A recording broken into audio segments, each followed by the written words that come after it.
We're absolutely surrounded by stories every single day. But I want to kick things off with a question that might just change how you listen to them forever. No, really. Think about it. How do you actually know? When a friend tells you something or you hear a story from a coworker, how can you be sure you're getting the whole picture? Because that's where things get really, really tricky.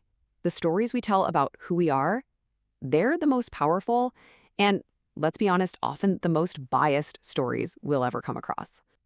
So, to figure out how to decode all these stories in our lives, let's start where this whole idea was basically perfected, in the world of fiction. Yeah, this is nothing new. For a long time, literary critics have been wrestling with this idea, especially with authors like Peter Taylor. And they gave it a name that you've probably heard, the unreliable narrator. It's that character who's telling you the story, but for some reason, you just can't quite trust them. And let's be super clear here, this isn't always about someone telling a straight-up lie. An unreliable narrator could be naive, maybe a little delusional, or just so stuck in their own point of view that they can't see anything else. They're telling you their truth, for sure, but it is definitely not the whole truth. And that's the absolute genius of it. See, Taylor's characters don't just come out and say, hey, I'm kind of a jerk. No, they reveal it completely by accident. They're trying so hard to paint themselves as the hero, but in their own words, they end up showing us who they really are. So picture a character with what one critic called colossal egotism. He might tell you a story about how great he is, how he taught someone everything they know, thinking he sounds like this amazing mentor. But as we listen, we hear the condescending tone, we see the self-serving details, and we realize, wow, this guy is just incredibly arrogant and insecure. He thinks he's telling one story, but we, the audience, are hearing a completely different one. Okay, so this is a fascinating tool in a novel. It's fun to analyze. But what happens when we step off the page and into the real world? What if the stakes aren't just a clever plot twist, but literally life and death? And that's what brings us into the incredibly high-stakes world of forensic psychology. This is a field where experts have the monumental task of decoding the stories of some of the most unreliable narrators you can possibly imagine. So what is it exactly? Well, to put it simply, these are psychologists who bring their expertise right into the legal system. Their whole job is to provide a scientific lens on what's going on in someone's mind during a legal case, to give context that a judge or a jury might completely miss otherwise. And the work they do is just incredibly diverse. They're trying to answer these huge questions like, is this person even mentally fit to stand trial? Did they actually understand right from wrong when the crime happened? Are they a threat to others? I mean, their insights are crucial in everything from murder trials to heartbreaking child custody battles. So how they get past the story that someone is trying to sell them? Well, it's not just one conversation. They use this multi-layered approach. It starts with clinical assessments, then moves to standardized tests, things like the MMPI-2, which can help flag personality traits or potential issues. And then crucially, they do collateral interviews. They talk to family, friends, coworkers, anyone who can give them that 360-degree view that goes way beyond what the person is telling them. Now this is what I find so fascinating. Look at the parallel here. A literary critic does a close reading of a book. A forensic psychologist does a clinical assessment of a person. The critic analyzes a character's motives. The psychologist uses standardized tests. At the end of the day, they're both trying to do the exact same thing, deconstruct a narrative to find a deeper truth hidden underneath. And this isn't just theory, right? Look at the real-world impact.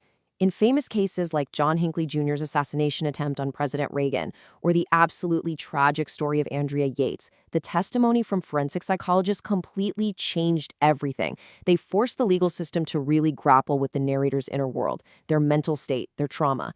In these cases, justice itself literally depended on decoding the story behind the story. So we've seen this in fiction, we've seen it in the courtroom, but what about us in our everyday lives?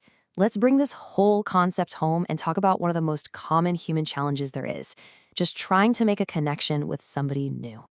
I mean, this question from a post on Reddit is just so raw and relatable, isn't it? And it gets right to the heart of what we're talking about.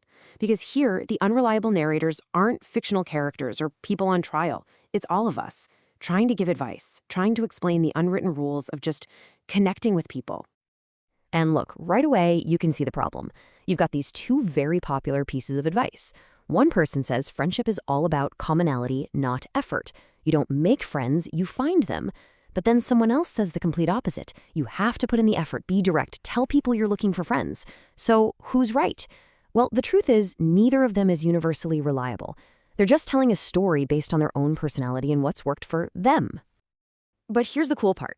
If you sift through all of these different, sometimes conflicting personal stories, some really practical ideas start to pop up. The real answer isn't one single thing. It's a collection of strategies. It's about putting yourself out there in places with a shared interest, like a sports team or book club. It's about taking those small social risks. And maybe most importantly, just being genuine. Because authenticity, well, that's the one story that seems to cut through all the noise. Okay, so after this whole journey through literature, law, and everyday life, what's the big takeaway? How do we actually use this idea of the unreliable narrator? We started our journey inside a book, right? With a fictional character whose own ego was telling him a story that completely hid his true self. Then we jumped into the real world, where an expert's ability to see past someone's story could mean the difference between prison and freedom. And finally, we saw the same dynamic play out with something as simple as a stranger asking for advice on making a friend. And that right there, that's the thread that ties all of this together. This is a fundamental human thing. We are constantly broadcasting a narrative about who we are, and at the exact same time, we're trying to interpret everyone else's.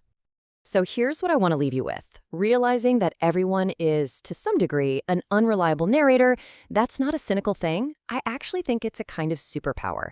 It gives you the ability to listen more deeply, not just to the words someone is saying, but to the story they're trying to tell about themselves underneath it all. It pushes us to be more curious, more critical, and maybe even more compassionate. So the question is, every person tells a story. What story are you listening for?